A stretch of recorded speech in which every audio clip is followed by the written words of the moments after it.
ಓಂ ಶಾಂತಿ. ತಾರೀಕು 31/1/2026 ಪ್ರಾತಃ ಮುರುಳಿ. ಮಧುರ ಮಕ್ಕಳೇ, ತಾವು ಇಲ್ಲಿಗೆ ಸರ್ವಶಕ್ತಿವಂತ ತಂದೆಯಿಂದ ಶಕ್ತಿಯನ್ನು ಪಡೆಯಲು ಅರ್ಥಾತ್ ಜ್ಯೋತಿಯಲ್ಲಿ ಜ್ಞಾನದ ಎಣ್ಣೆಯನ್ನು ಹಾಕಲು ಬಂದಿದ್ದೀರಿ. ಪ್ರಶ್ನೆ: ಶಿವನ ದಿಬ್ಬಣದ ಗಾಯನ ಏಕೆ ಇದೆ? ಉತ್ತರ: ಏಕೆಂದರೆ ಶಿವತಂದೆಯು ಯಾವಾಗ ಹಿಂತಿರುಗಿ ಹೋಗುವರೋ ಆಗ ಎಲ್ಲ ಆತ್ಮಗಳ ಸಮೂಹವು ಹಿಂದೆ ಹಿಂದೆ ಓಡಿ ಹೋಗುತ್ತದೆ.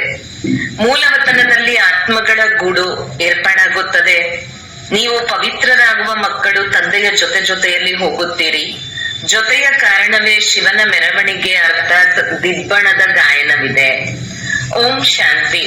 ಮಕ್ಕಳು ಮೊಟ್ಟ ಮೊದಲಿಗೆ ಒಂದೇ ಮಾತನ್ನು ತಿಳಿದುಕೊಳ್ಳಬೇಕು. ನಾವೆಲ್ಲರೂ ಸಹೋದರ ಆಗಿದ್ದೇವೆ ಮತ್ತು ಅವರು ಎಲ್ಲರ ತಂದೆಯಾಗಿದ್ದಾರೆ. ಅವರಿಗೆ ಸರ್ವಶಕ್ತಿವಂತ ಎಂದು ಹೇಳಲಾಗುತ್ತದೆ. ನಿಮ್ಮಲ್ಲಿಯೂ ಸರ್ವಶಕ್ತಿಗಳಿತ್ತು. ನೀವು ವಿಶ್ವದ ಮೇಲೆ ರಾಜ್ಯ ಮಾಡುತ್ತಿದ್ದೀರಿ.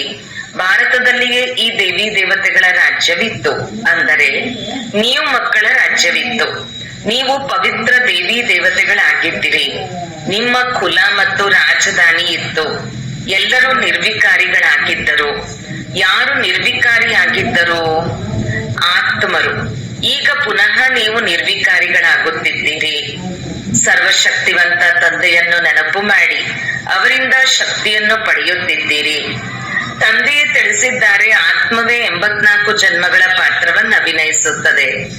ಅವರಲ್ಲಿ ಯಾವ ಸತೋ ಪ್ರಧಾನ ಶಕ್ತಿ ಇತ್ತೋ ಅದು ದಿನ ಪ್ರತಿದಿನ ಕಡಿಮೆಯಾಗುತ್ತಾ ಹೋಗುತ್ತದೆ. ಆಗ ಸತೋ ಪ್ರಧಾನರಿಂದ ತಮೋ ಪ್ರಧಾನರಾಗುವರು. ಹೇಗೆ ಬ್ಯಾಟರಿಯ ಶಕ್ತಿಯು ಕಡಿಮೆಯಾಗುತ್ತಾ ಹೋದಂತೆ ವಾಹನವು ನಿಂತು ಹೋಗುತ್ತದೆ. ಬ್ಯಾಟರಿಯು ಡಿಸ್ಚಾರ್ಜ್ ಆಗುತ್ತದೆ. ಆತ್ಮದ ಬ್ಯಾಟರಿಯು ಫುಲ್ ಡಿಸ್ಚಾರ್ಜ್ ಆಗುವುದಿಲ್ಲ. ಅಲ್ಪ ಸ್ವಲ್ಪ ಶಕ್ತಿಯು ಉಳಿದಿರುತ್ತದೆ. ಹೇಗೆ ಯಾರಾದರೂ ಮರಣ ಹೊಂದಿದಾಗ ದೀಪ ಬೆಳಗುತ್ತಾರೆ. ಜ್ಯೋತಿಯು ನಂದು ಹೋಗದಿರಲೆಂದು ಅದರಲ್ಲಿ ಎಣ್ಣೆಯನ್ನು ಹಾಕುತ್ತಾ ಇರುತ್ತಾರೆ. ಬ್ಯಾಟರಿಯ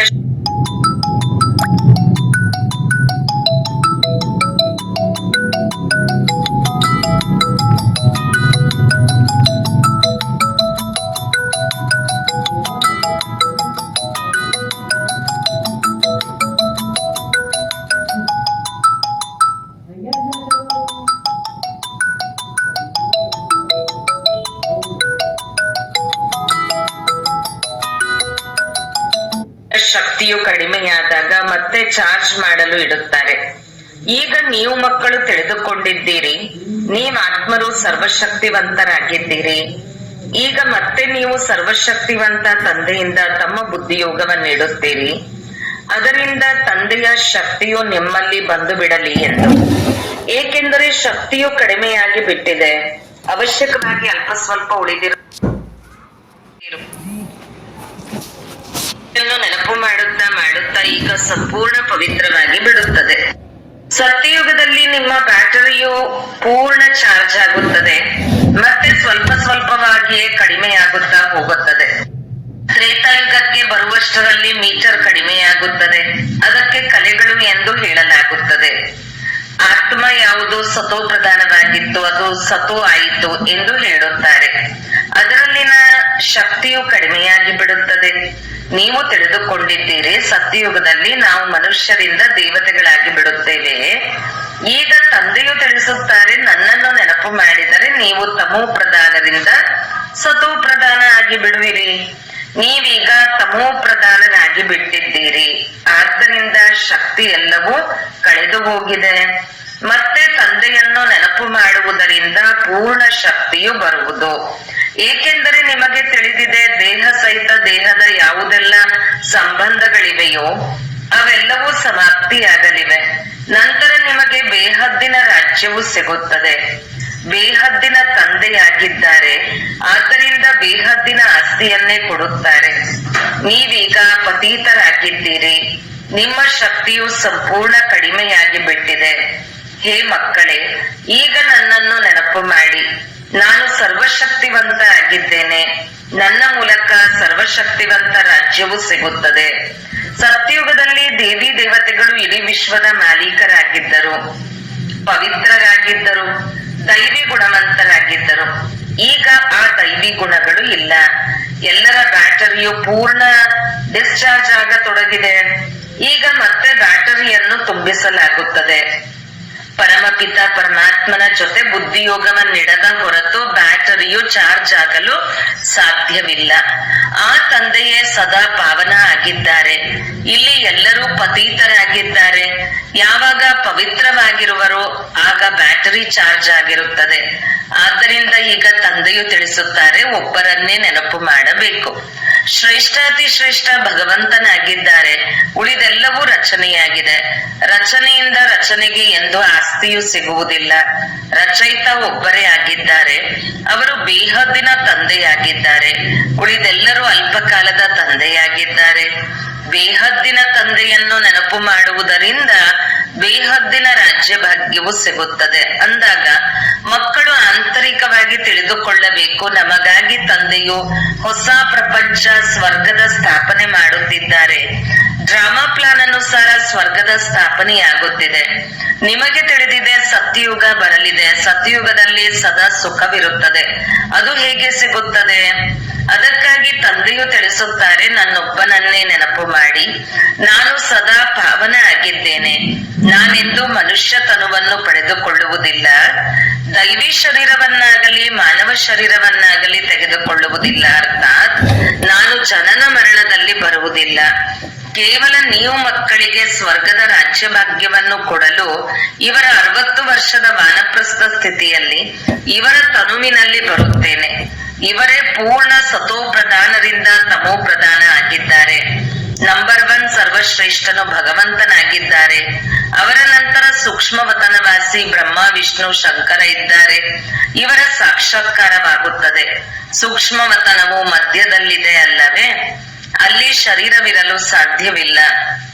ಸೂಕ್ಷ್ಮ ಶರೀರವನ್ನು ಕೇವಲ ದಿವ್ಯ ದೃಷ್ಟಿಯಿಂದ ನೋಡಲಾಗುತ್ತದೆ. ಮನುಷ್ಯ ಸೃಷ್ಟಿಯು ಇಲ್ಲಿದೆ. ಉಳಿದಂತೆ ಅವರು ಕೇವಲ ಸಾಕ್ಷಾತ್ಕಾರಕ್ಕಾಗಿ ಪರಿಷ್ಠೆಗಳಾಗಿದ್ದಾರೆ.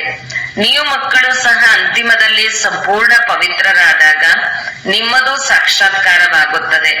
ಇಂತಹ ಫರಿಷ್ಠೆಗಳಾಗಿ ನಂತರ ಸತ್ಯಯುಗದಲ್ಲಿ ಇಲ್ಲಿಗೆ ಬಂದು ಸ್ವರ್ಗದ ಮಾಲೀಕರಾಗುತ್ತೀರಿ. ಈ ಬ್ರಹ್ಮರವರು ಯಾವುದೇ ವಿಷ್ಣುವನ್ನು ನೆನಪು ಮಾಡುವುದಿಲ್ಲ. ಇವರು ಸಹ ಶಿವ ತಂದೆಯನ್ನು ನೆನಪು ಮಾಡುತ್ತಾರೆ ಮತ್ತು ನಂತರ ಈ ವಿಷ್ಣುವಾಗುತ್ತಾರೆ. ಇವರು ಹೇಗೆ ರಾಜ್ಯ ಪಡೆದರು ಎಂಬುದನ್ನು ತಿಳಿದುಕೊಳ್ಳಬೇಕಲ್ಲವೇ? ರಾಜ್ಯಕ್ಕಾಗಿ ಯಾವುದೇ ಯುದ್ಧ ಇತ್ಯಾದಿಗಳಂತೂ ಆಗುವುದಿಲ್ಲ. ದೇವತೆಗಳು ಹಿಂಸೆಯನ್ನು ಹೇಗೆ ಮಾಡುವರು? ಈಗ ನೀವು ಮಕ್ಕಳು ತಂದೆಯನ್ನು ನೆನಪು ಮಾಡಿ ರಾಜ್ಯ ಭಾಗ್ಯವನ್ನು ಪಡೆದುಕೊಳ್ಳುತ್ತೀರಿ. ಯಾರಾದರೂ ನಂಬಲಿ ನಂಬದಿರಲಿ, ಗೀತೆಯಲ್ಲಿಯೂ ಇದೆ. ಹೇ ಮಕ್ಕಳೇ, ದೇಹ ಸಹಿತ ದೇಹದ ಎಲ್ಲಾ ಧರ್ಮಗಳನ್ನು ಬಿಟ್ಟು ನನ್ನೊಬ್ಬನನ್ನೇ ನೆನಪು ಮಾಡಿ. ಮಮತೆಯನ್ನಿಟ್ಟುಕೊಳ್ಳಲು ಅವರಿಗಂತೂ ದೇಹವೇ ಇಲ್ಲ. ಸ್ವಲ್ಪ ಸಮಯಕ್ಕಾಗಿ ನಾನು ಇವರ ಶರೀರದ ಆಧಾರವನ್ನು ಪಡೆದುಕೊಳ್ಳುತ್ತೇನೆ. ಇಲ್ಲವೆಂದರೆ ಜ್ಞಾನವನ್ನು ಹೇಗೆ ಕೊಡಲಿ? ನಾನು ಬೀಜರೂಪನಲ್ಲವೇ? ಇಡೀ ವೃಕ್ಷದ ಜ್ಞಾನವು ನನ್ನ ಬಳಿ ಇದೆ, ಮತ್ಯಾರಿಗೂ ಗೊತ್ತಿಲ್ಲ. ಸೃಷ್ಟಿಯ ಆಯಸ್ಸು ಎಷ್ಟಾಗಿದೆ, ಹೇಗೆ ಇದರ ಸ್ಥಾಪನೆ ಪಾಲನೆ ವಿನಾಶವಾಗುತ್ತದೆ, ಇದು ಮನುಷ್ಯರಿಗೆ ತಿಳಿದಿರಬೇಕಲ್ಲವೇ? ಮನುಷ್ಯರೇ ಓದುತ್ತಾರೆ, ಪ್ರಾಣಿಗಳಂತೂ ಓದುವುದಿಲ್ಲ ಅಲ್ಲವೇ? ಅವರು ಲೌಕಿಕ ವಿದ್ಯೆಯನ್ನು ಓದುತ್ತಾರೆ. ಇಲ್ಲಿ ತಂದೆಯು ನಿಮಗೆ ಪಾರಲೌಕಿಕ ವಿದ್ಯೆಯನ್ನು ಓದಿಸುತ್ತಾರೆ. ಇದರಿಂದ ನಿಮ್ಮನ್ನು ಬೇಹದ್ದಿನ ಮಾಲೀಕರನ್ನಾಗಿ ಮಾಡುತ್ತಾರೆ. ಅಂದಾಗ ಇದನ್ನು ತಿಳಿಸಬೇಕು, ಯಾವುದೇ ಮನುಷ್ಯರಿಗೆ ಅಥವಾ ದೇಹದಾರಿಗಳಿಗೆ ಭಗವಂತನೆಂದು ಹೇಳಲಾಗುವುದಿಲ್ಲ. ಬ್ರಹ್ಮ ವಿಷ್ಣು ಶಂಕರರಿಗೂ ಸಹ ಸೂಕ್ಷ್ಮ ದೇಹ ಇದೆ ಅಲ್ಲವೇ? ಇವರ ಹೆಸರೇ ಬೇರೆಯಾಗಿದೆ. ಇವರಿಗೆ ಭಗವಂತನೆಂದು ಹೇಳಲಾಗುವುದಿಲ್ಲ. ಈ ಶರೀರವಂತೂ ಈ ದಾದರವರ ಆತ್ಮದ ಸಿಂಹಾಸನವಾಗಿತ್ತು. ಅಕಾಲ ಸಿಂಹಾಸನ ಅಲ್ಲವೇ? ಹಿರಿಯ ವ್ಯಕ್ತಿಗಳು ಅಲ್ಲಿ ಅಕಾಲ ಸಿಂಹಾಸನದ ಮೇಲೆ ಹೋಗಿ ಕುಳಿತುಕೊಳ್ಳುತ್ತಾರೆ. ವಾಸ್ತವದಲ್ಲಿ ತಂದೆಯು ತಿಳಿಸುತ್ತಾರೆ, ಇವೆಲ್ಲ ಶರೀರಗಳು ಅಕಾಲ ಆತ್ಮರ ಸಿಂಹಾಸನ ಆಗಿದೆ. ಅಕಾಲ ಆತ್ಮನನ್ನು ಕಾಲವು ಕಬಳಿಸಲು ಸಾಧ್ಯವಿಲ್ಲ. ಆ ಸಿಂಹಾಸನಗಳಂತೂ ಬದಲಾಗುತ್ತಿರುತ್ತವೆ. ಅಕಾಲ ಮೂರ್ತಿ ಆತ್ಮವು ಈ ಸಿಂಹಾಸನದ ಮೇಲೆ ಕುಳಿತುಕೊಳ್ಳುತ್ತದೆ. ಮೊದಲು ಚಿಕ್ಕ ಸಿಂಹಾಸನವಿರುತ್ತದೆ, ನಂತರ ಬೆಳವಣಿಗೆಯಾಗುತ್ತಾ ದೊಡ್ಡದಾಗುತ್ತದೆ. ಆತ್ಮವು ಒಂದು ಶರೀರವನ್ನು ಬಿಟ್ಟು ಇನ್ನೊಂದು ಪಡೆದುಕೊಳ್ಳುತ್ತದೆ. ಆತ್ಮವು ಅಕಾಲನಾಗಿದೆ. ಬಾಕಿ ಅದರಲ್ಲಿ ಒಳ್ಳೆಯ ಅಥವಾ ಕೆಟ್ಟ ಸಂಸ್ಕಾರವಿರುತ್ತದೆ. ಆದ್ದರಿಂದಲೇ ಇದು ಕರ್ಮಗಳ ಫಲವೆಂದು ಹೇಳುತ್ತಾರೆ. ಆತ್ಮವೆಂದು ವಿನಾಶವಾಗುವುದಿಲ್ಲ. ಆತ್ಮದ ತಂದೆಯು ಒಬ್ಬರೇ ಆಗಿದ್ದಾರೆ. ಇದನ್ನು ತಿಳಿದುಕೊಳ್ಳಬೇಕಲ್ಲವೇ? ಈ ತಂದೆಯು ಯಾವುದೇ ಶಾಸ್ತ್ರಗಳ ಮಾತನ್ನು ತಿಳಿಸುತ್ತಾರೆಯೇ?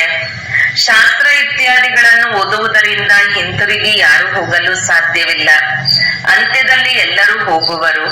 ಹೇಗೆ ಹಕ್ಕಿಗಳ ಅಥವಾ ಜೇನುನೊಣಗಳ ಹಿಂಡು ಹೋಗುತ್ತದೆ ಅಲ್ಲವೇ? ಜೇನುನೊಣಗಳಲ್ಲಿಯೂ ರಾಣಿ ನೊಣವಿರುತ್ತದೆ. ಅದರ ಹಿಂದೆ ಎಲ್ಲವೂ ಹೋಗುತ್ತದೆ. ಅಂತಿಮದಲ್ಲಿ ತಂದೆಯು ಹೋದಾಗಲೂ ಸಹ ಅವರ ಹಿಂದೆ ಎಲ್ಲ ಆತ್ಮಗಳು ಹೋಗುವರು. ಅಲ್ಲಿ ಮೂಲವತನದಲ್ಲಿ ಎಲ್ಲ ಆತ್ಮರ ಹೇಗೆ ಗೂಡು ತಯಾರಾಗಿ ಬಿಡುತ್ತದೆ. ಇಲ್ಲಿ ಮನುಷ್ಯರ ಸಮೂಹವಾಗಿದೆ ಅಂದಾಗ ಈ ಸಮೂಹವು ಸಹ ಒಂದು ದಿನ ತಂದೆಯ ಹಿಂದೆ ಓಡುವುದು. ತಂದೆಯು ಬಂದು ಎಲ್ಲ ಆತ್ಮರನ್ನು ಕರೆದುಕೊಂಡು ಹೋಗುತ್ತಾರೆ. ಶಿವನ ದಿಬ್ಬಣ ಎಂದು ಹೇಳಲಾಗುತ್ತದೆ. ಮಕ್ಕಳೆಂದಾದರೂ ಹೇಳಿ ಅಥವಾ ಪ್ರಿಯತಮೆಯರೆಂದಾದರೂ ಹೇಳಿ, ತಂದೆಯು ಬಂದು ಮಕ್ಕಳಿಗೆ ಓದಿಸಿ ನೆನಪಿನ ಯಾತ್ರೆಯನ್ನು ಕಲಿಸುತ್ತಾರೆ. ಪವಿತ್ರರಾಗದೆ ಆತ್ಮವು ಹಿಂತಿರುಗಿ ಹೋಗಲು ಸಾಧ್ಯವಿಲ್ಲ.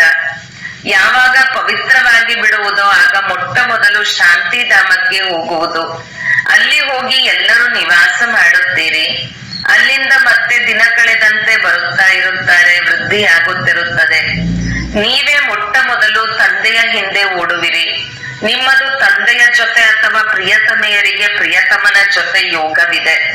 ರಾಜಧಾನಿ ಬೇಕಾಗಿದೆ ಅಲ್ಲವೇ? ಎಲ್ಲರೂ ಒಟ್ಟಿಗೆ ಬರುವುದಿಲ್ಲ. ಅಲ್ಲಿ ಎಲ್ಲ ಆತ್ಮರ ಪ್ರಪಂಚವಿದೆ. ಅಲ್ಲಿಂದ ಎಲ್ಲ ಆತ್ಮರು ನಂಬರ್ ವಾರಾಗಿ ಬರುತ್ತಾರೆ. ವೃಕ್ಷವು ನಿಧಾನವಾಗಿ ವೃದ್ಧಿ ಹೊಂದುತ್ತದೆ. ಮೊಟ್ಟ ಮೊದಲು ಆದಿ ಸನಾತನ ದೇವಿ ದೇವತಾ ಧರ್ಮವಿರುತ್ತದೆ. ಅದನ್ನು ತಂದೆಯು ಸ್ಥಾಪನೆ ಮಾಡುತ್ತಾರೆ. ಮೊಟ್ಟ ಮೊದಲು ನಮ್ಮನ್ನು ಬ್ರಾಹ್ಮಣರನ್ನಾಗಿ ಮಾಡುತ್ತಾರೆ. ಪ್ರಜಾಪಿತ ಬ್ರಹ್ಮ ಅಲ್ಲವೇ? ಪ್ರಜೆಗಳೆಲ್ಲರೂ ಸಹೋದರ ಸಹೋದರಿಯರಾಗುತ್ತೀರಿ. ಬ್ರಹ್ಮ ಕುಮಾರ ಕುಮಾರಿಯರು ಅನೇಕರಿದ್ದಾರೆ ಅಂದ ಮೇಲೆ ನಿಶ್ಚಯ ಬುದ್ಧಿಯವರಾಗಿರುವ ಕಾರಣವೇ ಇಷ್ಟೊಂದು ಮಂದಿ ಆಗಿದ್ದಾರೆ. ಬ್ರಾಹ್ಮಣರು ಎಷ್ಟು ಮಂದಿ ಇರಬಹುದು? ಪಕ್ಕ ಇದ್ದಾರೆಯೋ ಅಥವಾ ಹಸಿಯಾಗಿದ್ದಾರೆಯೋ? ಕೆಲವರು 99 ಅಂಕಗಳನ್ನು ತೆಗೆದುಕೊಳ್ಳುತ್ತಾರೆ, ಕೆಲವರು 10 ಅಂಕಗಳನ್ನು ಪಡೆದುಕೊಳ್ಳುತ್ತಾರೆ ಅಂದ ಮೇಲೆ ಇವರು ಹಸಿ ಇದ್ದಾರಲ್ಲವೇ? ನಿಮ್ಮಲ್ಲಿಯೂ ಯಾರು ಪಕ್ಕ ಇದ್ದಾರೆ ಅವರು ಅವಶ್ಯಕವಾಗಿ ಮೊದಲು ಬರುತ್ತಾರೆ. ಹಸಿ ಇರುವವರು ಕೊನೆಯಲ್ಲಿ ಬರುತ್ತಾರೆ. ಇದು ಪಾತ್ರಧಾರಿಗಳ ಪ್ರಪಂಚವಾಗಿದೆ. ಸುತ್ತುತ್ತಿರುತ್ತದೆ. ಸತ್ಯಯುಗ, ತ್ರೇತ, ದ್ವಾಪರ, ಕಲಿಯುಗ ಇದು ಪುರುಷೋತ್ತಮ ಸಂಗಮ ಯುಗವಾಗಿದೆ. ಇದನ್ನು ಈಗ ತಂದೆಯು ತಿಳಿಸಿದ್ದಾರೆ.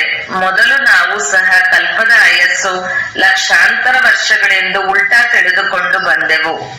ಈಗ ತಂದೆಯು ತಿಳಿಸಿದ್ದಾರೆ ಇದು ಪೂರ್ಣ 5000 ವರ್ಷಗಳ ಚಕ್ರವಾಗಿದೆ.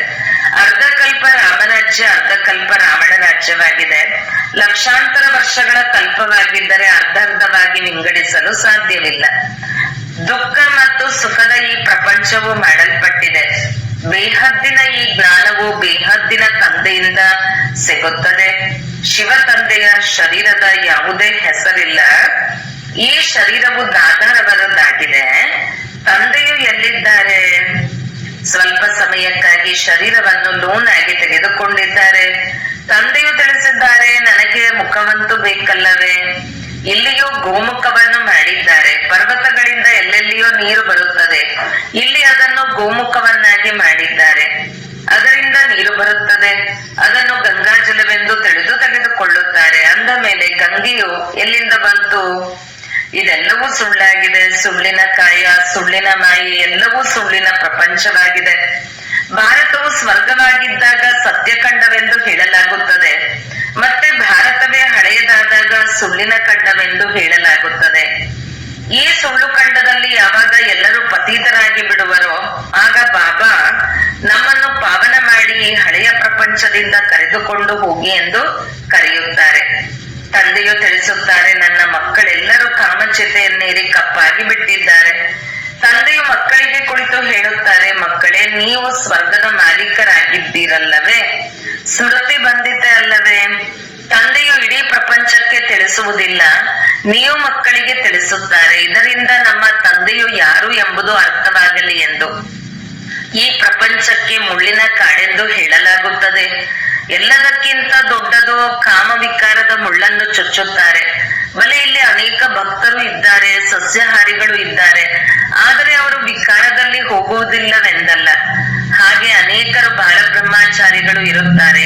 ಬಾಲ್ಯದಿಂದಲೇ ಎಲ್ಲಾ ಚೀಚಿ ಪದಾರ್ಥಗಳನ್ನು ತಿನ್ನುವುದನ್ನು ತ್ಯಜಿಸುತ್ತಾರೆ. ನಿರ್ವಿಕಾರಿಗಳಾಗಿ ಎಂದು ಸನ್ಯಾಸಿಗಳು ಹೇಳುತ್ತಾರೆ. ಆ ಅಲ್ಪಕಾಲದ ಸನ್ಯಾಸವನ್ನು ಮನುಷ್ಯರೇ ಮಾಡಿಸುತ್ತಾರೆ.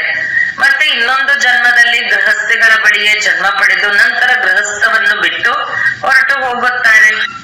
ಸತ್ಯಯುಗದಲ್ಲಿ ಈ ಕೃಷ್ಣ ಮುಂತಾದ ದೇವತೆಗಳು ಎಂದಾದರೂ ಗೃಹಸ್ಥವನ್ನು ಬಿಡುತ್ತಾರೆಯೇ?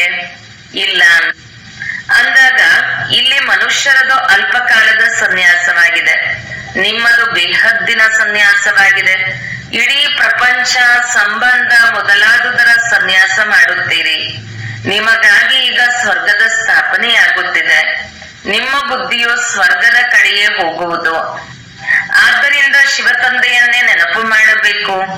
ಬೇಹದ್ದಿನ ತಂದೆಯು ತಿಳಿಸುತ್ತಾರೆ, ನನ್ನನ್ನು ನೆನಪು ಮಾಡಿ. ಮನ್ಮನ ಭವ ಮಧ್ಯಾಚಿ ಭವ, ಆಗ ನೀವು ದೇವತೆಗಳಾಗಿ ಬಿಡುತ್ತೀರಿ. ಇದು ಅದೇ ಗೀತಾ ಭಾಗವಾಗಿದೆ, ಸಂಗಮ ಯುಗವೂ ಆಗಿದೆ. ನಾನು ಸಂಗಮದಲ್ಲಿಯೇ ತಿಳಿಸುತ್ತೇನೆ. ರಾಜಯೋಗವನ್ನು ಅವಶ್ಯಕವಾಗಿ ಮೊದಲ ಜನ್ಮದಲ್ಲಿ, ಅಂದರೆ ಸಂಗಮದಲ್ಲಿಯೇ ಇವರು ಕಲಿತಿರಬೇಕು. ಈ ಸೃಷ್ಟಿಯು ಬದಲಾಗುತ್ತದೆ ಅಲ್ಲವೇ? ನೀವು ಪತೀತರಿಂದ ಪಾವನರಾಗಿ ಬಿಡುತ್ತೀರಿ. ಈಗ ಇದು ಪುರುಷೋತ್ತಮ ಸಂಗಮ ಯುಗವಾಗಿದೆ. ಯಾವಾಗ ನಾವು ಇಂತಹ ತಮೋ ಪ್ರಧಾನರಿಂದ ಸತೋ ಪ್ರಧಾನರಾಗುತ್ತೇವೆ, ಪ್ರತಿಯೊಂದು ಮಾತನ್ನು ಚೆನ್ನಾಗಿ ತಿಳಿದುಕೊಂಡು ನಿಶ್ಚಯ ಮಾಡಿಕೊಳ್ಳಬೇಕು. ಇದನ್ನು ಯಾವುದೇ ಮನುಷ್ಯರು ಹೇಳುತ್ತಿಲ್ಲ. ಇದು ಶ್ರೀಮತ, ಅರ್ಥಾತ್ ಭಗವಂತನ ಶ್ರೇಷ್ಠಾತಿ ಶ್ರೇಷ್ಠ ಮತವಾಗಿದೆ. ಉಳಿದೆಲ್ಲವೂ ಮನುಷ್ಯ ಮತವಾಗಿದೆ. ಮನುಷ್ಯ ಮತದಿಂದ ಇಳಿಯುತ್ತಲೇ ಬರುತ್ತೀರಿ. ಈಗ ಶ್ರೀಮತದಿಂದ ನೀವು ಮೇಲೇರುತ್ತೀರಿ. ಈಗ ತಂದೆಯು ಮನುಷ್ಯರಿಂದ ದೇವತೆಗಳನ್ನಾಗಿ ಮಾಡಿಬಿಡುತ್ತಾರೆ. ದೈವಿ ಮತವು ಸ್ವರ್ಗವಾಸಿಗಳದಾಗಿದೆ ಮತ್ತು ಇದು ನರಕವಾಸಿ ಮನುಷ್ಯರ ಮತವಾಗಿದೆ. ಯಾವುದಕ್ಕೆ ರಾವಣನ ಮತವೆಂದು ಹೇಳಲಾಗುತ್ತದೆ. ರಾವಣ ರಾಜ್ಯವೂ ಸಹ ಕಡಿಮೆ ಇಲ್ಲ. ಇಡೀ ಪ್ರಪಂಚದಲ್ಲಿ ರಾವಣನ ರಾಜ್ಯವಿದೆ. ಇದು ಬೇಹದ್ದಿನ ಲಂಕೆಯಾಗಿದೆ. ಯಾವುದರಲ್ಲಿ ರಾವಣ ರಾಜ್ಯವಿದೆ, ನಂತರ ದೇವತೆಗಳ ಪವಿತ್ರ ರಾಜ್ಯವಿರುವುದು, ಅಲ್ಲಿ ಬಹಳ ಸುಖವಿರುವುದು. ಸ್ವರ್ಗದ ಎಷ್ಟೊಂದು ಮಹಿಮೆ ಇದೆ. ಸ್ವರ್ಗಸ್ಥರಾದರೆಂದು ಹೇಳುತ್ತಾರೆ, ಅಂದ ಮೇಲೆ ಅವಶ್ಯಕವಾಗಿ ನರಕದಲ್ಲಿದ್ದಿರಲ್ಲವೇ? ನರಕದಿಂದ ಹೋದರೆಂದರೆ ಅವಶ್ಯಕವಾಗಿ ನಂತರ ನರಕದಲ್ಲಿಯೇ ಬರುವರಲ್ಲವೇ? ಈಗ ಸ್ವರ್ಗವೆಲ್ಲಿದೆ? ಈ ಮಾತುಗಳು ಯಾವುದೇ ಶಾಸ್ತ್ರಗಳಲ್ಲಿಲ್ಲ. ಈಗ ತಂದೆಯು ನಿಮಗೆ ಸಂಪೂರ್ಣ ಜ್ಞಾನವನ್ನು ಕೊಡುತ್ತಾರೆ. ಬ್ಯಾಟರಿಯು ತುಂಬುತ್ತದೆ. ಮಾಯೆಯು ಮತ್ತೆ ಬುದ್ಧಿಯೋಗವನ್ನು ತುಂಡರಿಸುತ್ತದೆ. ಒಳ್ಳೆಯದು ಮಧುರಾತಿ ಮಧುರ ಅಗಲಿ ಹೋಗಿ ಮರಳಿ ಸಿಕ್ಕಿರುವ ಮಕ್ಕಳ ಪ್ರತಿ ಮಾತಪಿತ ಬಾಬ್ದಾದರವರ ನೆನಪು, ಪ್ರೀತಿ ಹಾಗೂ ಸುಪ್ರಭಾತ. ಆತ್ಮೀಯ ಮಕ್ಕಳಿಗೆ ಆತ್ಮೀಯ ತಂದೆಯ ನಮಸ್ತೆ. ಧಾರಣೆಗಾಗಿ ಮುಖ್ಯ ಸಾರ. 1. ಮನ ವಚನ ಕರ್ಮದಿಂದ ಪವಿತ್ರರಾಗಿ ಆತ್ಮರೂಪಿ ಬ್ಯಾಟರಿಯನ್ನು ಚಾರ್ಜ್ ಮಾಡಿಕೊಳ್ಳಬೇಕು. ಪರಿಪಕ್ವ ಬ್ರಾಹ್ಮಣರಾಗಬೇಕು. 2. ಮನ್ಮತ ಮತ್ತು ಮನುಷ್ಯ ಮತವನ್ನು ಬಿಟ್ಟು ಒಬ್ಬ ತಂದೆಯ ಶ್ರೀಮತದಂತೆ ನಡೆದು ಸ್ವಯಂವನ್ನು ಶ್ರೇಷ್ಠ ಮಾಡಿಕೊಳ್ಳಬೇಕು. ಸತೋ ಪ್ರಧಾನರಾಗಿ ತಂದೆಯ ಜೊತೆ ಹಾರಿ ಹೋಗಬೇಕು. ವರದಾನ: ಸತ್ಯತೆಯ ಶಕ್ತಿಯ ಮೂಲಕ ಪ್ರಕೃತಿ ಅಥವಾ ವಿಶ್ವವನ್ನು ಸತೋ ಪ್ರದಾನ ಮಾಡುವಂತಹ ಮಾಸ್ಟರ್ ವಿಧಿ ವಿಧಾತ ಭವ. ಯಾವಾಗ ತಾವು ಮಕ್ಕಳು ಸತ್ಯತೆಯ ಶಕ್ತಿಯನ್ನು ಧಾರಣೆ ಮಾಡಿಕೊಂಡು ಮಾಸ್ಟರ್ ವಿಧಿ ವಿಧಾತ ಆಗುವಿರಿ, ಆಗಲೇ ಪ್ರಕೃತಿಯು ಸತೋ ಪ್ರಧಾನವಾಗಿ ಬಿಡುತ್ತದೆ. ಯುಗವು ಸತ್ಯಯುಗವಾಗುತ್ತದೆ. ಸರ್ವ ಆತ್ಮರುಗಳು ಸದ್ಗತಿಯ ಅದೃಷ್ಟವನ್ನು ಬೆಳಗಿಸಿಕೊಳ್ಳುವರು. ತಮ್ಮ ಸತ್ಯತೆಯ ಪಾರಸದಂತೆ ಹೇಗೆ ಪಾರಸವು ಲೋಹವನ್ನು ಪಾರಸವನ್ನಾಗಿ ಮಾಡಿಬಿಡುತ್ತದೆಯೋ, ಹಾಗೆಯೇ ಸತ್ಯತೆಯ ಶಕ್ತಿಯು ಆತ್ಮನನ್ನು, ಪ್ರಕೃತಿಯನ್ನು, ಸಮಯವನ್ನು, ಸರ್ವ ಸಾಮಗ್ರಿಗಳನ್ನು, ಸರ್ವ ಸಂಬಂಧ ಸಂಸ್ಕಾರಗಳನ್ನು, ಆಹಾರ ವ್ಯವಹಾರ ಎಲ್ಲವನ್ನೂ ಸತೋ ಪ್ರಧಾನವನ್ನಾಗಿ ಮಾಡಿಬಿಡುತ್ತದೆ. ಸ್ಲೋಗನ್: ಯಾರನ್ನು ಪ್ರಕೃತಿಯ ಏರುಪೇರುಗಳು ಆಕರ್ಷಣೆ ಮಾಡುವುದಿಲ್ಲವೋ ಅವರೇ ಯೋಗಿ ಆತ್ಮರಾಗಿದ್ದಾರೆ. ಅವ್ಯಕ್ತ ಸೂಚನೆ: ಈ ಅವ್ಯಕ್ತ ಮಾಸದಲ್ಲಿ ಬಂಧನ ಮುಕ್ತರಾಗಿ ಜೀವನ್ಮುಕ್ತ ಸ್ಥಿತಿಯ ಅನುಭವ ಮಾಡಿರಿ. ಸ್ವದರ್ಶನ ಚಕ್ರಧಾರಿಯಾಗಿ ನಂತರ ಛತ್ರಧಾರಿಯಾಗಿರಿ. ದೇಹದ ಸ್ಮರಣೆಯ ಅನೇಕ ವ್ಯರ್ಥ ಸಂಕಲ್ಪಗಳ ಚಕ್ರದಿಂದ, ಲೌಕಿಕ ಮತ್ತು ಅಲೌಕಿಕ ಸಂಬಂಧಗಳ ಚಕ್ರದಿಂದ, ಅನೇಕ ಜನ್ಮಗಳ ಸ್ವಭಾವ ಸಂಸ್ಕಾರಗಳ ಚಕ್ರದಿಂದ, ಪ್ರಕೃತಿಯ ವಿವಿಧ ಆಕರ್ಷಣೆಗಳ ಚಕ್ರಗಳಿಂದ ಮುಕ್ತರಾದಾಗ ಅನ್ಯ ಆತ್ಮಗಳನ್ನು ಸಹ ತಂದೆಯಿಂದ ಲಭಿಸಿದ ಶಕ್ತಿಗಳ ಮೂಲಕ ಆ ಅನೇಕ ಚಕ್ರಗಳಿಂದ ಸುಲಭವಾಗಿ ಮುಕ್ತಗೊಳಿಸುವಿರಿ ಹಾಗೂ ಜೀವನ್ಮುಕ್ತರನ್ನಾಗಿ ಮಾಡಬಹುದು. ಓಂ ಶಾಂತಿ.